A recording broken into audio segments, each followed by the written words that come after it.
Actually second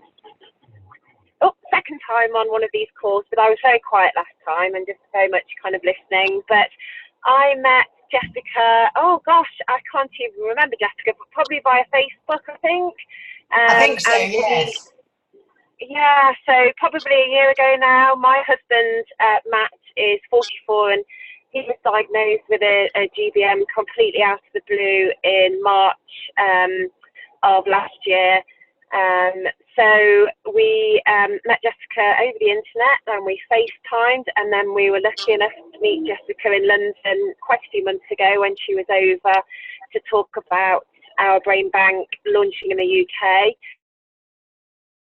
So I'm on a call just really to say hi and hopefully help bring it over to the UK, and just pick up any advice that you've got, and if there's anything that I can give that we found out in the UK, then I can pass that on. And Matt's actually on Optune as well. We were very lucky in an unlucky situation in that there's only 10 people in the UK on the Optune clinical trial, and Matt is one of them. So he's getting on very well with it. We've got stable MRIs. Matt is multifocal, so he's got one in his occipital lobe, one in his temporal lobe, and they debulked as much as they could, but it's remained stable, and he's an absolute legend, as everybody is dealing with this kind of diagnosis. So he's working full time.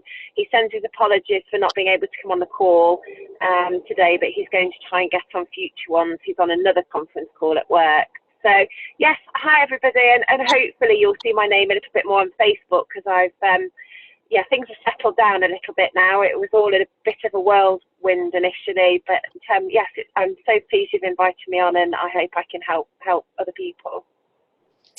Oh, well, it's really lovely to hear your voice, Sam, and I can testify to others that Sam's a true powerhouse, and being a fantastic partner to Matt. And you've got young kids as well, so you've got a full plate and a new job.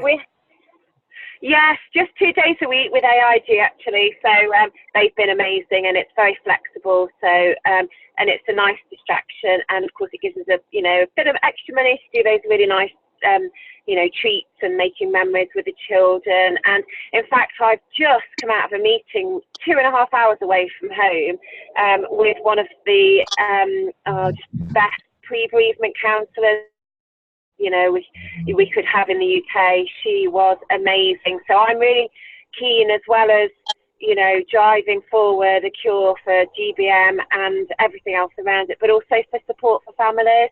Our kids are 7 and 9, and it's really tricky in the UK to get anything to cater for such such an awful prognosis. So I'm a real kind of that I'm on a mission there as well. So yes, I've just had a 5-hour round trip, but it was worth every second of it. So I'm nearly home now. Well done you, Sam. Amazing. Thank you, and lovely to hear you, Jessica, as well. Yeah. Oh, it's lovely. Bratton, I see you. How are you doing? I'm doing pretty well. I'm gonna have to go at some point. This is I do. You can see how I look, but I either run or do 5,000 meters on the rowing machine, and then I go swim 1,000 meters. So my swimming partner's coming to pick me up. You guys know I can't drive anymore, but I can still, run 5 miles.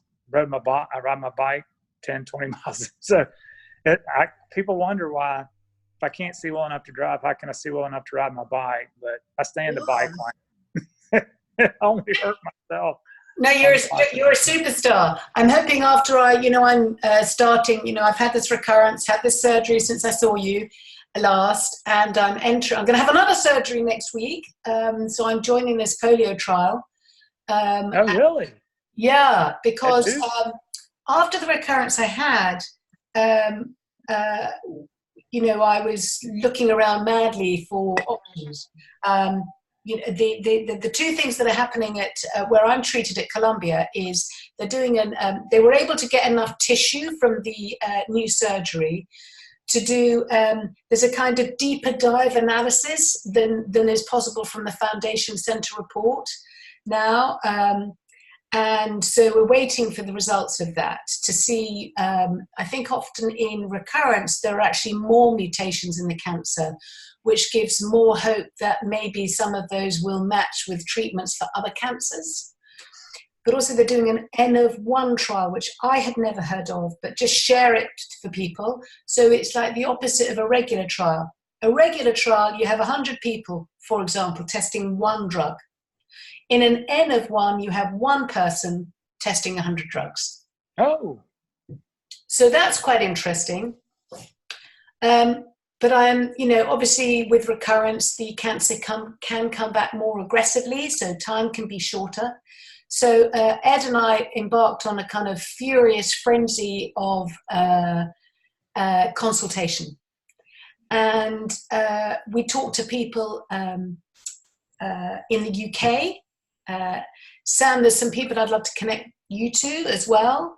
And our brain bank is launching in the UK in a few weeks. But that would be great.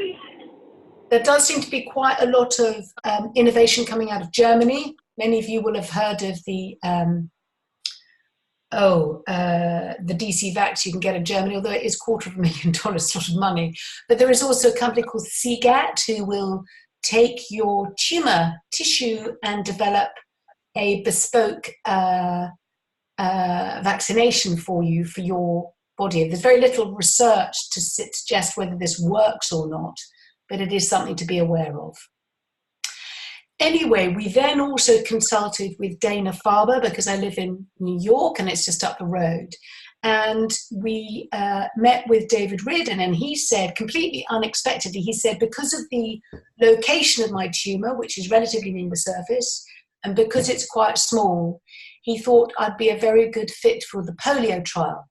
He used to work at Duke, where they pioneered it. And to cut a long story short, that's what I will be doing next week. There are some risks from the, I have lost a little bit of the peripheral vision on my right side.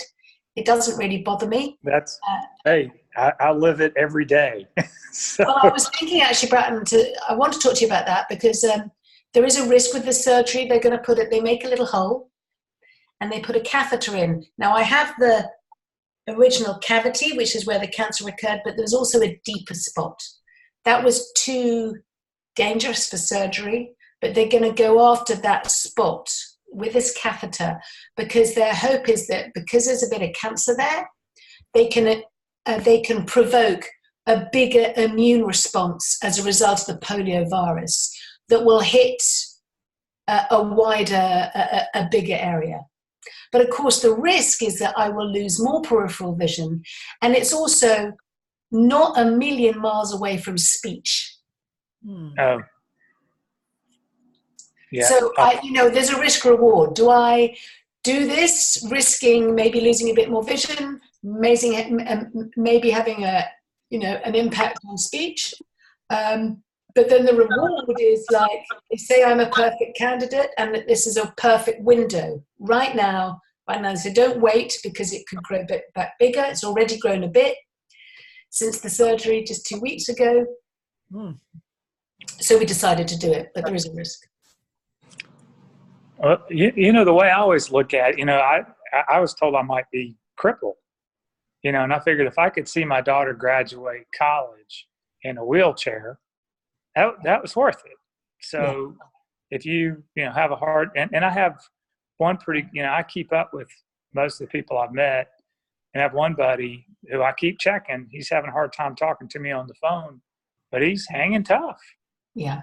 And they got into his, and he just kind of stutters. Right. And there's some words he has a hard time getting out.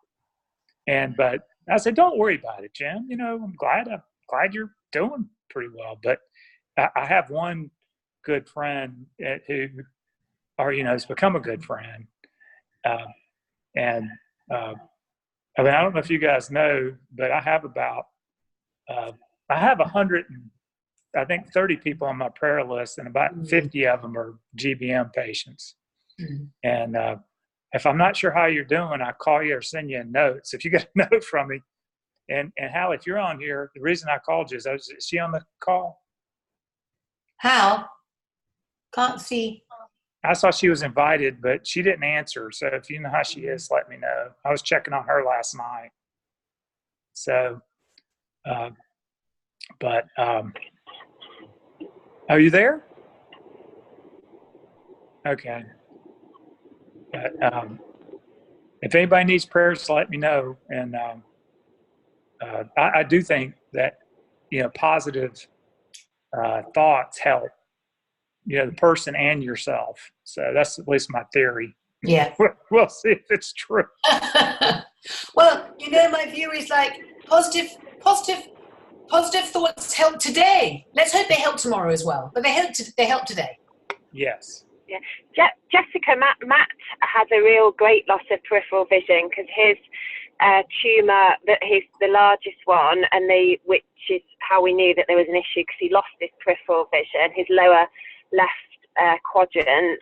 His loss of peripheral vision has been quite a lot, so he does like a kind of visual field test quite often. He'll just sit at home and kind of have his arms stretched out and he'll move them kind of in, and that it's not great at all. But he sorry, I didn't get the gentleman's name, but Matt cycles on a bike, and he still functions, at work full time. He just moves his head more to compensate for that loss of peripheral vision. But it is quite a lot when you look at, when he'll say, yeah, I can see my little finger now, and he has to move it right in on both sides. It's the lower left quadrant where he has a lot of loss. And a bit came back after surgery, and it kind of varies a little bit. But yeah, so that's his main symptom, really, Jessica. Well, thanks, Sam. Yeah, and thanks, Bratton. I think it's really reassuring to know. And I think, do you know that terrible Monty Python sketch? There's some terrible Monty Python. Yeah. You know what I mean? Sorry, us Brits are probably a bit more familiar with Monty Python, but the guy, various bits in his body keep on falling off and he stays alive. And sometimes I feel a bit like that, Yeah, like the Black Knight. Yes, exactly. Yeah. Look it up on YouTube if you haven't seen it. It's hilarious. Yeah. Hi, Teresa. How are you? I'm all right. How are you guys? It's good to see you. I was just laughing at that whole Monty Python thing because Stella said it was so great, and it was lost on so many Americans, and so you have to really work at it, and then you're like, oh yeah, that's funny. Benny Hill, Monty Python, it takes a minute, and then you're like, oh yeah, it's good. Yeah. So yeah. So well, guys, I'm coming up on 3 years of the seizure, October 1st. Yay! And then it's a big month because I had my surgery on the 21st. And then I think on the 25th I'll have my 25th or 26th MRI, wedding anniversary, Stella's birthday, surgery, seizure. It's a big month. Oh. So yeah. Good Great. for you. Thanks. So yeah, it's good. 21st, you're saying 21st is the anniversary of surgery. 21st is the anniversary of surgery. The 1st is when I had the seizure. Right. Yeah. So, but I don't know. How are we counting anniversaries now? How do you? What marker do you give? Marker.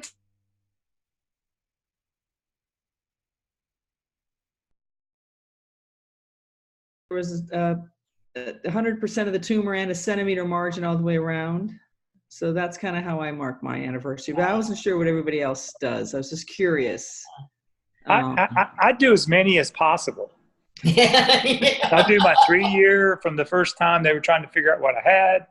Do my 3 years from diagnosis and 3 years from surgery. They all count. Celebrate them all. Any excuse for a party. Exactly. I actually did order some champagne, so a very expensive box arrived the other day. But yeah, so October 1st was a seizure. And then the 21st, the doctor was like, it's GBM just by looking at it. If you were to look at my MRI, it was like incredible ring enhancement, and then the tumor was just black as coal in the middle. So it was like, yeah, there's a lot of, necrosis there. But they took it all. And so it's good. And I'm so impressed. Everybody goes back to work. For me, I did, but it was hard because temporal lobe, and still to this day, you know, I have a hard time, you know, reading crowds. Sometimes I know that people are ready to go, but I don't care. I just keep talking. And so I have to work on those things. But I'm happy to be, you know, be healthy. Kids are growing up, one in college, one, you know, moving along, and one just went to law school and is going to get married. So yeah, life's really good. And you've been doing incredible work with our brain bank as well, Teresa. You know, really, really incredible. So that's going to come to fruition soon. Yes, yes, and I'm in the process of. I finally got access to the app, and I'm starting the user acceptance testing, and so hopefully we'll be able to start that matching program soon. Yeah. Lynn, what about you? Do you do any particular marking for your anniversaries and things? I always remember the day that my surgery day, which was December 13th, 2017. And I don't really celebrate. I just keep on going. And then I'm always asked, like, how long have I been wearing Optune? So that's another date. That's like April of 2018. So, yeah. So you doing well? Feeling good? I'm doing well. I was telling Martha that they've made me an Optune ambassador.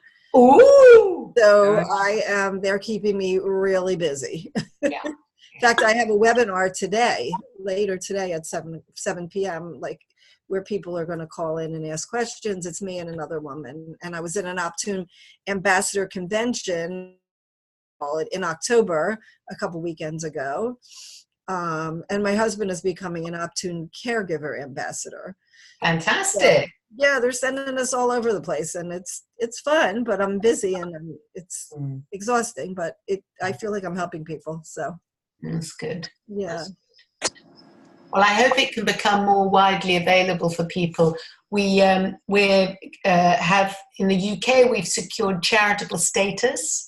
And we've also, there's a fantastic researcher at the University of Leeds she's actually worked in the States a lot. She's worked in Europe a lot as well. So she's very familiar with the ethical requirements to get associated with collecting any kind of patient data. Yeah. She really likes the app and what we're doing there, because she feels as a scientist that the patient experience is insufficiently understood to factor into some of the scientific modeling that's going on. Right. So she is securing us the ethical approval through the University of Leeds so that we can provide the app to people in the UK. So Sam and Sam's husband and many others. And we've also been approached by people in Australia who also have come across us online and really want to provide it. So I think that when we get to that point, it's helpful to share with our colleagues, our friends in the UK, as having Sam on the call now, and in time with Australia, so that you can share your experiences of tracking and monitoring the disease with the app, but also sharing with the community like this. Jessica, sorry. I have to go, but I love you guys. Love you, Brad. Oh, nice to meet you. Oh, hello, Roberta. My swim partner's here, so I need to go. Catch you soon. Have fun. Take care. Thank Bye. Nice fridge, by the way. What's that? Oh, yeah. Nice fridge. Yeah. I looked out over the Cooper River Bridge. But sometimes I pray and meditate and watch the sunrise from here. Nice. Very good. Very good. Nice. There you go. Take care. Okay. Bye. Bye, Bratton. Hi, Roberta. Jessica, do you think that there's a sufficient description or documentary, for lack of a better term, of what the patient journey is for GBM? Because, you know, I think this happens over and over again with many scientists. I mean, I was in that drug discovery space. Those guys have no idea. They find a compound, they think it's important, they run a bunch of tests in test tubes, and eventually, you get your preclinical analysis. And I'm wondering if maybe we could help by, I always hate to make these suggestions because it ends up in my lap, but I'm wondering if there's a good enough patient journey with this disease. I don't know, what do you think? I think that's a really good point. Others? Is Roberta here? I can see your phone, Roberta. See something. I think you've hit upon something. I mean, we are, and I think it's also like, just speaking personally, there is a real difference from being part of a newly diagnosed club where, you suddenly find out you have this terrifying disease. And, we're an active community. I mean, just by definition, the fact that we're all on this call or we're on Facebook, we're being active about it. And that's one situation to be in, and it's pretty clear. You get to grips with things like, what does MGMT methylated status mean? And, the standard of care, do we supplement it with anything or not, right? That's the kind of territory we're in. And then there's another club, which is the recurrence club, which I'm now in. And there it's, I'm getting to terms with what that landscape looks like. And that's much foggier to me, because I'm newer to it, than the first one. It also makes me aware that even for people who are diagnosed now, the landscape has shifted quite a lot since I was diagnosed in January 2016. I mean, Optune had only just been approved for newly diagnosed. It was a really clunky, it was incredible. I mean, I used to have, I couldn't carry all the batteries to my meeting on my own. So, yes, I think that you're absolutely right. But I think whatever the journey is, I wonder what the most help can be. Sharing stories, but also sharing the questions that one has asked that have been most helpful, right? Like, if there's one thing that I have found most helpful at whatever stage, it's been to be brave enough to say to a doctor of whatever kind, honestly, tell me, if you were me, what would you do? Yeah. Would you take the risk with this clinical trial? Would you do this immunotherapy? What would you do? Mm-hmm. And I think we could do a better job of sharing the approaches that have worked for us, all like that, maybe. Mm-hmm. Mm-hmm.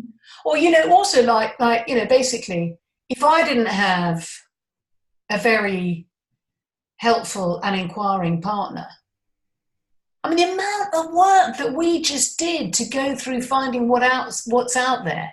Like, Rachel, are any of you here members of the Glioblastoma Research and Information Network? It's one of the groups that we have on the Our Brain Bank site. Rachel, who runs it, her husband David is treated by the same doctor as me. She's a nurse herself, an oncology nurse at Mount Sinai. She's unbelievable. She knows so much about not just the traditional stuff that's out there, but, oh, sorry, I just had to take this call. Sorry, it's from Boston. Hello? Yes.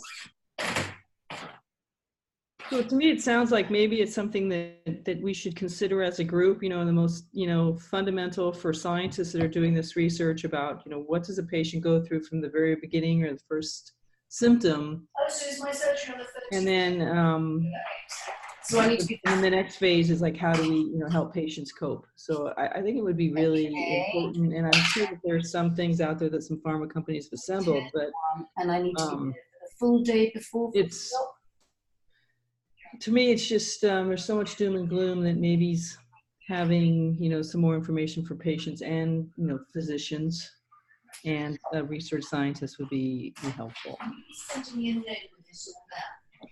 Sorry, can I just interrupt it, Sam, from the UK? I'm going to have to shoot off because we're, I think, 5 hours ahead of you, and my children finish school at 3:30.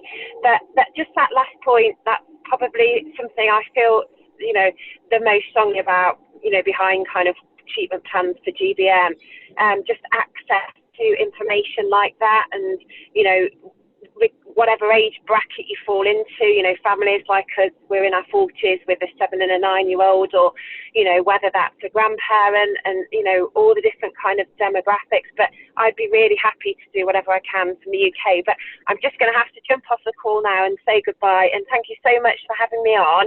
And I will try and get on the next one. Okay, take care. Okay, bye. Bye. Take care. Bye. Bye-bye. Bye.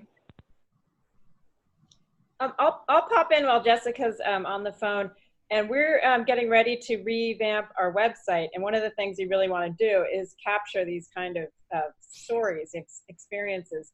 So we'd love it. Anyone who wants to do it, we'd love for you to do either a video or do something written, or you know, use your photo, whatever you want. Because I think if we talk about all these different experiences and collect them in one place, I don't think anyone's done that. And I think that'll be a good resource for everyone, for doctors and researchers and pharmaceutical companies to really hear firsthand these stories. And they can be short, just little 1-minute selfie videos.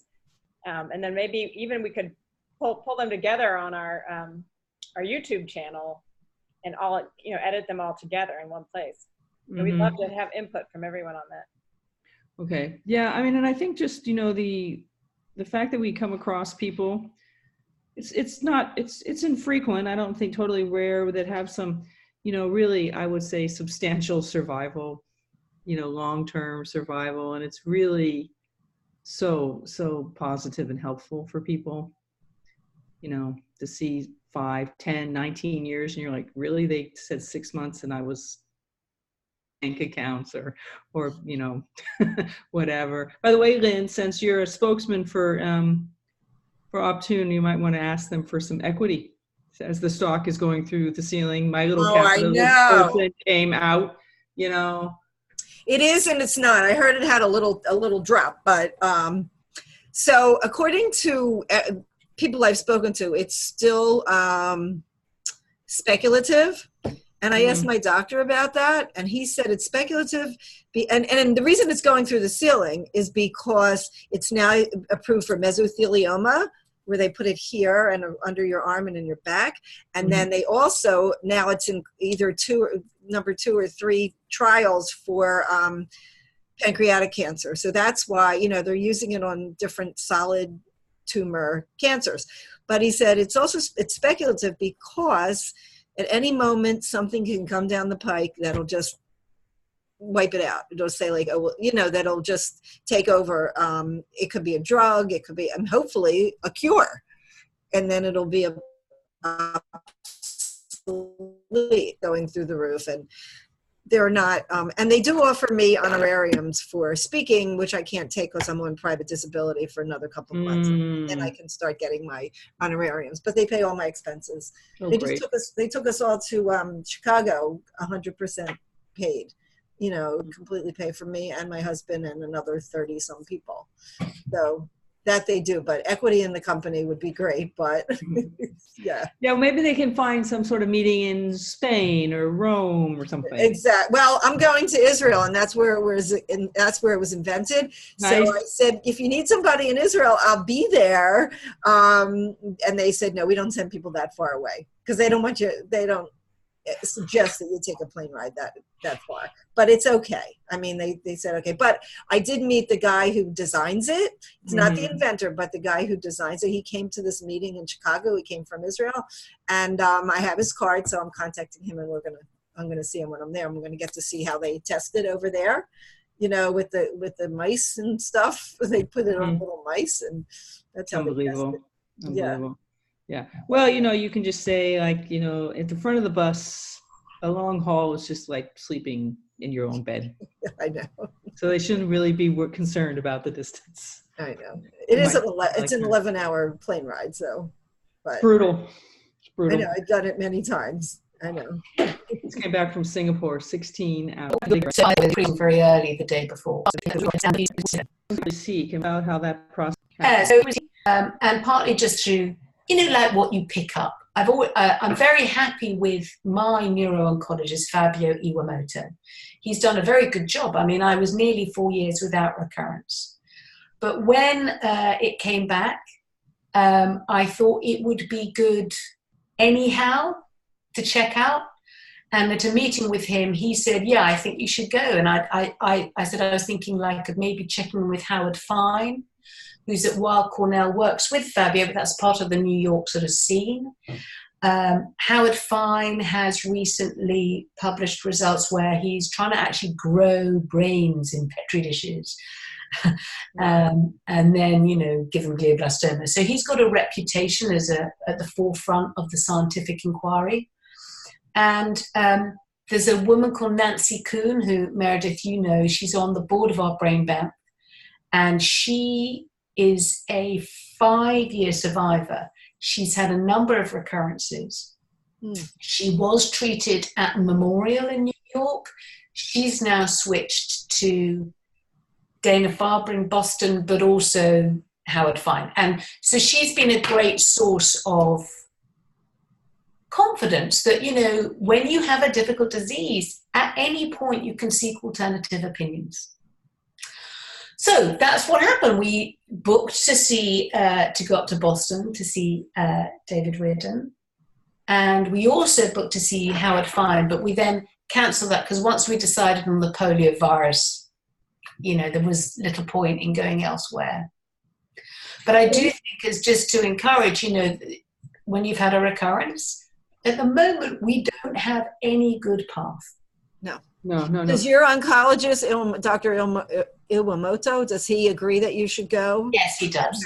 He's behind you on that? Yes, and it was very important for me to have his blessing. Yes. So what he said was, I think, and he very much respects David Reardon and his work. And he said, I think if he thinks it's good, I can see why. I think you should do that, but it's not the only thing. He himself has put people on this trial, and it hasn't worked out. He said, then there are the other options that we will look at is this deep dive analysis of the tumor tissue that they've done. He said that's coming through, and it looks like they're matching to some other treatments. That's great. And what happened to the mice? And the mouse, so they put some of the tissue from my surgery into a mouse, and that takes about 4 months to grow, and then they can start hitting the mouse with treatments and seeing how it responds. And then do you have organoids of your tumor as well then? Some little brains, did they do that as well or no? Oh, what did you say? Organoids, 3D cell culture. Sorry. Yeah, there's a whole army of mouse out there called Jessica. Jessica. 100, 101. Yeah, but I mean, my understanding of recurrence is increasingly it's about, you often have more mutations in the recurrent tumor than you had in the initial. I'm still NGMT methylated.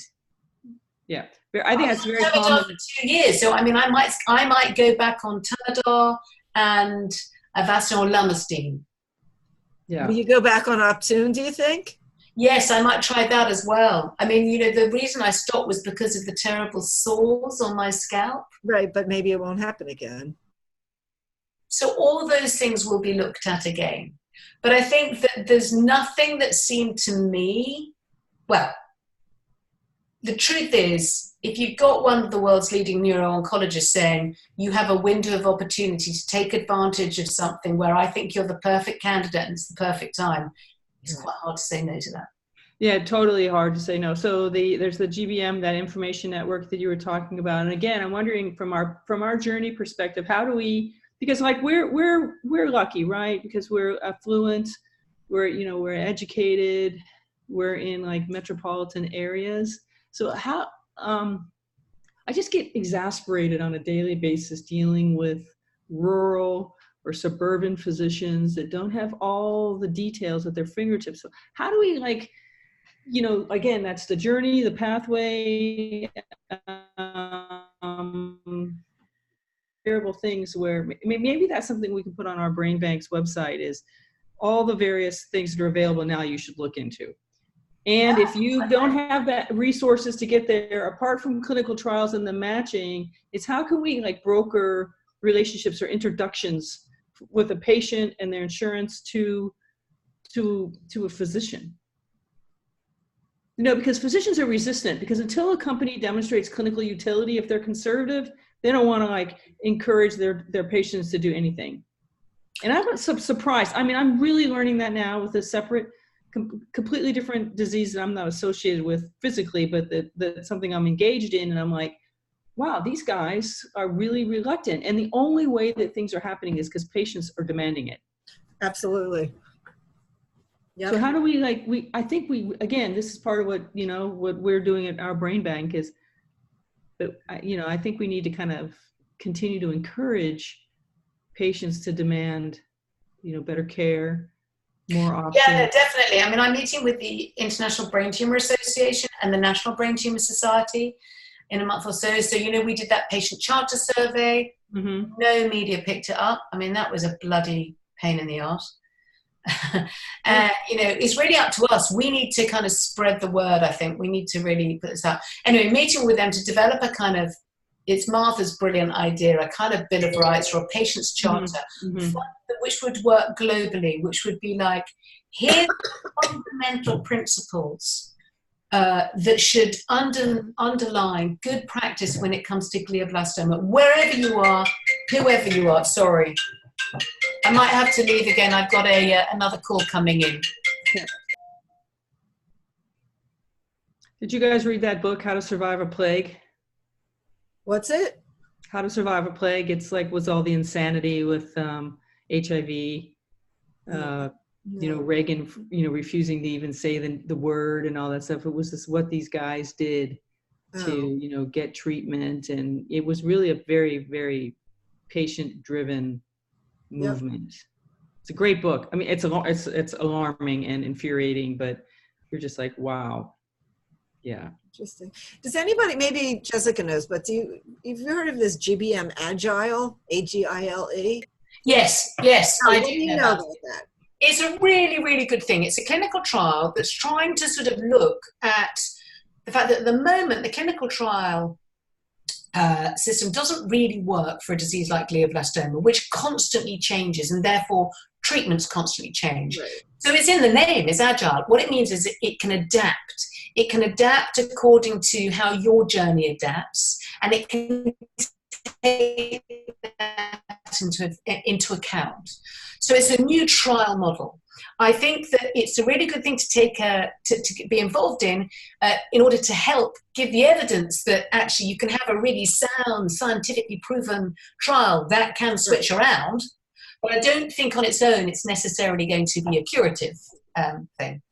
Isn't one of those breast cancer trials right now too with multiple therapies where you get on one, it's like a circle, and then if you don't see results, it kicks you into like another thing kind of going around, and so you have this. I don't know. I'm not sure about agile, but I know, but I think it's out of. I mean, I think the National Brain Tumor Society has been really involved with agile, and I was offered that as well, and I will look at it, but my priority is staying alive. I'm looking at it. My criteria is what is the best treatment that's going to give me the most amount of time. Mm-hmm. I would say also that it makes me think that what we do to support ourselves psychologically is terribly important. Whether we share that enough. I mean, I think these calls are great. I know I'm going to feel really great after I feel good now. But, I see this shrink, and she's great. Are we open enough about, getting that kind of support? Having, not everybody needs it, but some do. How do you find a good surgeon or a good psychiatrist or therapist that's knows a lot? Sorry, so it's my Chihuahua. How do you know, like Zuki? How do you know? How do you find a good therapist that's understands cancer? And like, when do you know? Like, when do you know that it's okay that you have to be 100% selfish and taking care of yourself and not everybody else? These are things that nobody talks about. Well, I can share with you what I did, which was I'm trying to think when it was. It was probably a year or so after I was diagnosed. And I think it was that point where the kind of shock of the diagnosis was starting to wear off, and, you know, that balance between, oh my God, being in the, you know, in the headlights of like your life has dramatically changed, and adjusting to a new normal, and feeling like it's not a very nice new normal. Yeah. And I think I mentioned it to Fabio, my neuro-oncologist, and he said, why don't you go and see this woman, Marina Bernard? She's a psychiatrist. We trained together at Memorial. I remember going to see her, and it was quite a long journey from the subway station to her office. And on the way, I was thinking, why am I going? You know, what is, you know, she's probably just going to give me some antidepressants. I don't know if I really want that. You know, what am I trying to seek out of this?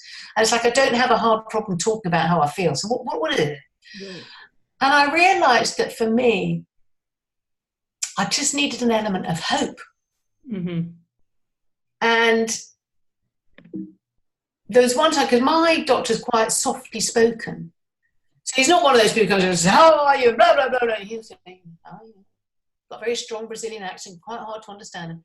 And one time he said, oh, you could be one of the few that, you know, once he'd just said that. And it had kept me going, you know, for ages. So when I finally got to see the straight on the way, I said, I think I just need an element of hope. And I, you know, I find it very hard over terminal disease. And she said, you know, we had a chat, and she introduced me to this book, which you may have read, called Man's Search for Meaning. Oh, yeah. Oh, that's incredible book. It's an incredible book. Yes. I've never read that. I'm going to write that down. It's a little book. It's heavy, but it's worth reading. It's by Viktor Frankl, Frankl. Man's Search for Meaning. Okay. I've probably read it about 1 million times. Really? He was a Jewish psychiatrist who survived Auschwitz through his psychiatric and empathetic skills, basically. Right. It's about having meaning in life. And I mean, I don't want to make little of it, but that's basically, to summarize, it's finding a reason to stay alive.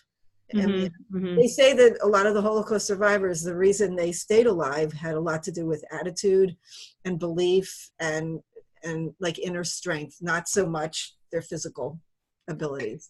Mm-hmm. And he did things like, you know, he was so empathetic that the capos, you know, the Jewish sort of guards, you know, one of them was always having problems with his girlfriend. So he ended up talking to Victor quite a lot about his girlfriend and his relationship. And Victor became his kind of little, you know, his own little advisor. And as a result, he got slightly preferential treatment. You know, he got a little bit nicer bowl of soup. He didn't have quite the worst jobs in the camp. And those little differences added up to the ability to actually survive and not die. And so, for me, what was really brilliant about that book and going to see the psychiatrist, and it all adds up to what we're doing here, us deciding what we're going to do about this disease, and not just the disease deciding what it's going to do. And us deciding how we're going to lead the rest of our lives. And exactly. Like I said, I've become this ambassador for Optune, and it's just really changed me. It's encouraged me. Inspired me just to be able to talk about it and help other people that are like in a fog and they don't know where to go. And I mean, I'm really limited on what I'm allowed to say, but even that amount that I'm allowed to say is really helpful for me as much as for other people. I mean, I find it really helpful for me to be out there helping other people. You guys are so powerful and so brave. I mean, my personal experience being in the biotech scientific community in San Diego is like, my close friends know, but I really don't want a whole lot of people to know about me because I don't want it to negatively impact my ability to continue to seek work, because everybody's like, oh yeah, you're dead. You know, of course. Yeah. So it's like pancreatic cancer, brain cancer, osteosarcoma. They're like, okay, next. And so, and it's worse when it's in your head. And I'm like, God, Teresa, don't be such a pussy. RBG. RBG. Oh yeah, I mean, come on. Yeah. amazing. Good point. Good point. I already told my husband if I go before she does, give her all my organs. Oh, Lynn, that is brilliant. I have said that many times, and he's there. Oh, you're not going anywhere. That's Really. awesome. Well, that makes me laugh. Thanks so much. So, I mean, we just need to be more, everybody needs to be more like you guys. We need to be positive. We need to laugh. We need to have fun. We need to plan things. Let me give you guys a little hint that you may not know, and a lot of brain tumor survivors or like us don't know, is if you have this already, and this has made a big difference in our life, if you have life insurance in force, doesn't matter what kind of life insurance it is, if you're diagnosed with a glioblastoma, you can collect your life insurance now. You don't have to wait till you're dead. Okay?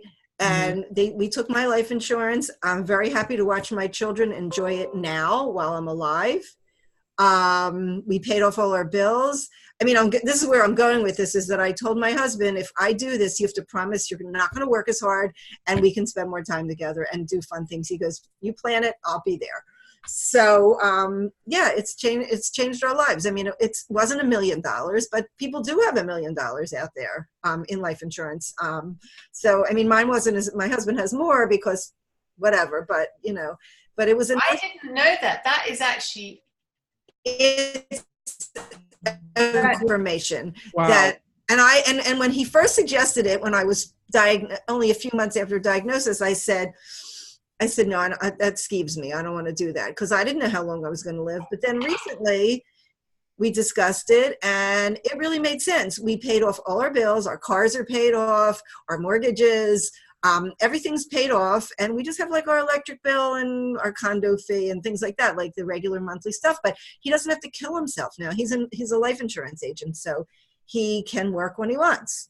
You're smart. And I think he was starting to panic because my private disability will end in December. So he's thinking, that's a big chunk of money that's not going to be coming in anymore. So, and we didn't have to touch our retirement money yet. So this is, so people should know about that. It's called accelerated benefit.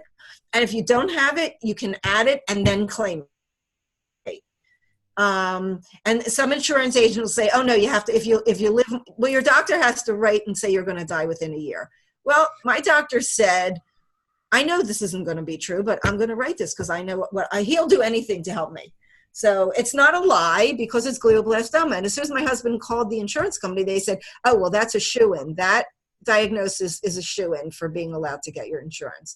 And you can't get the whole thing all the time. You can get like a chunk, but a big chunk is be helpful. We know somebody who he has 2 young kids and a wife. The wife works 3 jobs because he can't work. And they did a GoFundMe on Facebook just to pay their bills. So Larry's been in touch with them, and my husband has been in touch with them. Like, you don't have to do this. Adam and Whitney. What? Yeah, no, I was just guessing. Oh, you know that's who it is. Yeah, no. I mean, Adam used to work very closely with our brain. I'm really glad to hear that because it's crazy the situation they're in. And he does so much good for the world, Well, Larry's trying to help them. I mean, it's confidential, I guess, but Larry's trying to help them. And Whitney was really excited in the beginning, and then she sort of dropped out. Like either she's overwhelmed or whatever, but he's still trying to help them because he's got a huge policy that they can just breathe. Yeah, keep at it. She's got 3 young kids. She's got 2 jobs, and Adam has just gone on a massive speaking tour. And all these places. Yeah, he's got so much on her plate, and he's not, and he's little money. Right. And they don't have any money. It's really like, it's crazy. Yeah. I mean, I feel fortunate only because I'm retirement age, so I don't really have to worry that much. And I have retirement money, and now I have my insurance money. We gave the kids a bunch of money. And the best thing we gave our kids, they loved it. We gave them each $1,000 gift card to Target. So excellent. They're like, so it's, besides we paid for different things for them, like big things, but they were like so excited to walk into Target and buy whatever they wanted. Because they have little ones, and that's like really helpful for them. Yeah. So, rather than waiting till you're dead and then your kids are sad, they're spending your money, but they're sad. Now Yeah. they're happy and they're spending the money. So I'm going to look into that accelerated benefit. Yeah, me too. Me too. That's and so. don't let them tell you that your policy doesn't have it. Call me. Get in touch with me, and my husband will make it happen. And don't let them tell you that you have to pay it back if you live more than a year. It is not true, because my husband has done this for other people in the past. And one guy lived years afterwards, and then he died of something else. But yeah, it's really a big deal. Does that work for both policies, term and whole life, or is it anything that's still in force? Okay. Yeah. That's good to know. I think the other thing is, like, you know, I think it's fantastic what you're doing for Optune. I think, what about, like, we want to formalize a bit the Our Brain Bank, like, patient advocate program, because we get, you know, there are platforms and groups that we should be speaking at. I mean, you know, we should be able to help cover travel costs and stuff, and do speaking notes and key points to say. You know, do you think you'd be interested in that? Would people be interested in that? It's hard to get the word out, and we want to make more voices associated with Our Brain Bank. I think people would. I think so, but it's going to be expensive. I mean, they pay for a lot of. I mean, they go through this company. Optum goes through this company called Snow, SNOW. Is a woman named Brenda Snow, and she has done this for other diseases. And it's a whole PR company. Oh, well, we can't do that. I mean, you know, I'm talking. You know, we're up to us. I'm talking. Yeah, I know. Unless you get big enough, but yeah. Well, and maybe we can make some sort of a related American or something like that. That where people that have like some miles, we can create maybe, I don't know, Martha, you'd have to check to see if this is true. If there's a way to donate miles as well as whatever, so that we can move people around. Or if, you know, we can just work with one of these, you know, airlines that'll, you know, or maybe Boeing, who can use a little bit of help. Some good like they have local Optune, what do they call Optune open houses. Like I'm in Philadelphia, but there's one coming up in Baltimore, and they're sending me there. But they'd pay for anything. They're just going to pay for us to drive there. I mean, if I wanted to fly there, which doesn't make sense, but we're going to drive there and we're going to drive back, and they're going to pay for our gas or whatever it is, or mileage. They do it like that. Local things. And then I'm doing a webinar. So that's kind of what this is, sort of. Yeah. But people have to be willing to come on and talk, and yeah. So, well, I think we're coming up to the hour. Yes, and our list of to-dos just continues to grow, which is so amazing. Oh, it's lovely to see you all, and I missed you all recently. Well, you need to get better. Yeah, that's what's important. I mean, you look great, but that's what everybody tells us, don't they? I know. You know, look. I know. They said you're ridiculously healthy. Right. Except. Right. Well, you want to know something? I haven't had a cold since this all started, and I had a cold the other night. I couldn't sleep all night. Not last night, the night before. I had a sore throat. You can hear me. I'm a little nasal. My nose is running. I'm saying, this is ridiculous. And now I feel sick. I don't like it. Right? But I think it's going away. Absolutely crazy. Yep. Well, wish me luck. I'll tell you how it goes. So you have all of our prayers. Absolutely. Thank you, darlings. Great to hear from you all. Put it out there somewhere so we can we'll do. Know how it goes. And yeah. And we'll do. And actually, I think a post on your life insurance points might be. Yeah, that's unbelievable. Oh, you're going to do it? Yeah. Just start it. If you could please contact me if your agent, and my husband said if your agent hasn't told you about it, he's not doing his job. That's his opinion. Yeah. So, Lynn, would he do one of these voices chats about that? I think that would be really interesting. Yeah, I bet he would. Okay, I just did a quick Google and found a post about it that looks okay to me. But can I run it by? I'll send it to you, and you can run it by him and make sure, or if he has a better one or one from his company or anything that explains it all. That's really great, you know. And actually, my insurance agent didn't tell me about accelerated benefit, but he helped me buy more life insurance, which I didn't think you would be able to do with this disease. Yeah, I didn't think you were either. So, you know, I just did, you know, buying more term and converting term to whole life. Well, you probably had something where you didn't need like a physical or something to convert and things like that. Well, yeah. Well, the other thing I had is, and I haven't used it yet because I'm fortunate, is, you know, at some point where the company would take over the payments, you know. Oh, that's if you're a disability waiver. Yeah, but I you know, I didn't invoke that. So I'm not sure. I'll ask David and see what he can do. He works for Northwestern Mutual. Maybe we can get a couple of these insurance guys on. Right. That'd be great. That'd be great. Okay. But one-on-one, definitely contact me. Let my husband can call you and he can walk you through it or do it for you, whatever. So, and he doesn't get any commission on it or anything. So don't think about that. So. Cheers. Love you. Bye, everyone. Bye, guys. Bye. Bye.